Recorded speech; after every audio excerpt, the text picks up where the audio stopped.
مصر يا صاحبي، الناس كلها مصريين هنا، يعني نص مصر هنا.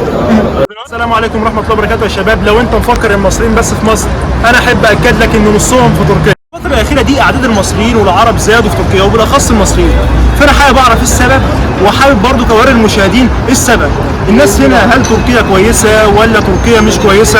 عايزين نعرف السبب يا شباب.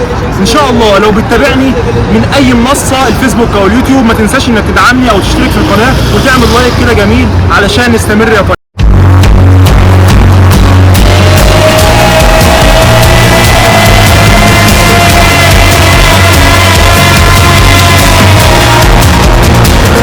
يا شباب هنشوف المصريين ونسالهم عن ارائهم والتعامل هنا في تركيا معاهم عامل ايه، وايه السبب الاقبال الشديد اللي جه على تركيا.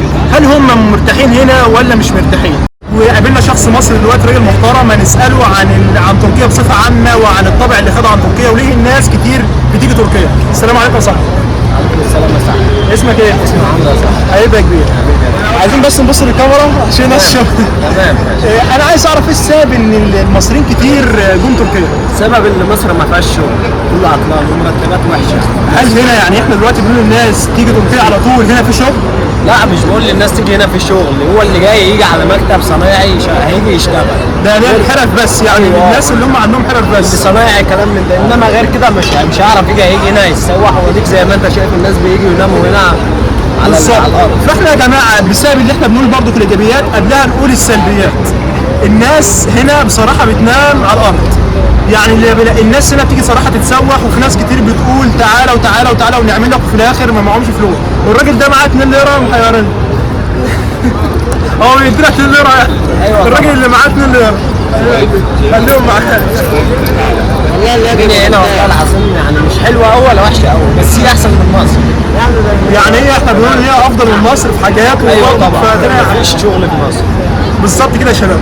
فاحنا دلوقتي بننصح برضو الناس على اساس ان هم لما يجوا هنا يعرفوا هم يجوا هنا يعملوا ايه عشان ما يجوش يتسوحوا. ايوه طبعا. احنا بنقول ان المرتبات هنا كويسه، ولكن برضو في ضريبه. يعني السكن مثلا ممكن تقول السكن هنا بكام مثلا؟ السكن هنا ب 2000 ونص، 2700، 3 يوم قوي كده. تعالى هنا 3 بكتير قوي. يعني قول 3، وعلى حسب أيوة. برضه بيكون معاك مثلا 7 8 في ايوه الشقة. طبعا معاك يجي 8. انا بدفع شويه اكتر من كده، ولكن معايا 4 في الشقه. ايوه فاهمني؟ فهنا برضه الدنيا بهدله. واي نعم هي مش حكايه البهدله، ولكن هي ممكن تكون مشابهه مع مصر في العادات وكلام من كده. فاحنا بنتمنى يا جماعه ما تيجي هنا ما تترميش عشان الفيزا الالكتروني، لا اتاكد 100% انك جاي على شغل. بالظبط كده. واحنا بنشكر اخونا المصري ده على اللقاء الجميل ده، وان شاء الله تعالى ربنا يوفقك في حياتك الجايه يا اخويا، وربنا.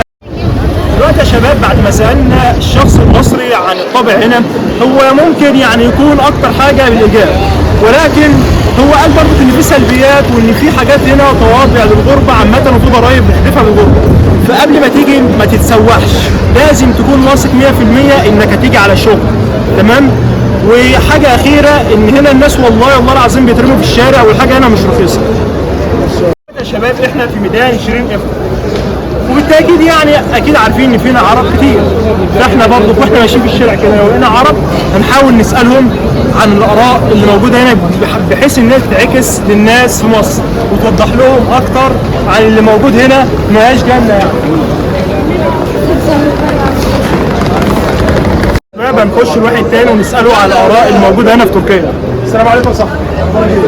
مصر يا صاحبي؟ الناس كلها مصريين هنا، يعني نص مصر هنا. طبعا. دلوقتي يا صاحبي انا عايز اعرف ايه السبب اللي بيجي يعني الناس في تركيا كده كتير قوي كده يعني. العيشه في مصر ما عادش هي البلد المفتوحه. ما هي المشكله، لا المشكله في حاجه ان برضه الناس فاكره ان هنا جنه، يعني فاهم؟ هنا ما حلوه ولا حاجه. يعني هنا هي ارزاق، هي ارزاق. طبعا. ممكن يبقى رزق ليا مش رزق لده، ممكن يبقى رزق لده مش رزق ليا. تمام؟ بالطبع. بالطبع. تمام؟ ولكن المقصود يعني ولكن البلد مفتوحه. ولكن البلد مفتوحه. بالظبط. ولكن البلد مفتوحه. بالظبط. الكبير والصغير البلد مفتوحه، وايديهم موجوده. انا ما شفتش منه حاجه غلط. بالظبط. احنا بنسمع الناس بتعنصروا وناس بتضربوا هنا، فانا مش لا ما فيش منه الكلام ده. بالظبط. ما فيش منه حلو. دايما حلو في الوقت. كل حسب اسلوبك وحسب بس لسانك. يعني الفكره كلها ان ممكن واحد عنصر عليك بسبب انك اصلا بتعمل حاجه غلط. بالظبط. وبعدين ما شفتش من اخبارك حاجه وحشه. بالظبط. الشهاده لله ما شفتش منه حاجه وحشه. يعني انا شغال هنا بقالي سنه ما شفتش حاجه وحشه. الله يبارك لك. ما شفتش حاجه وحشه، ما شفتش شيء وحش. تمام؟ حسب معاملتك للزبون. انا شغال عندك، انا اتعاملت وحش يعني بعدين الحرفه هنا يعني شغلهم اكتر، الحرفه اليوم ناس معاهم صنعه وكلام كده. طبعا حد كده الفكره بنسمع ان في ناس بتتاكل، ناس بتتاكل فعلا، في ناس بتتاكل فعلا عشان انا ما عنديش حاجه.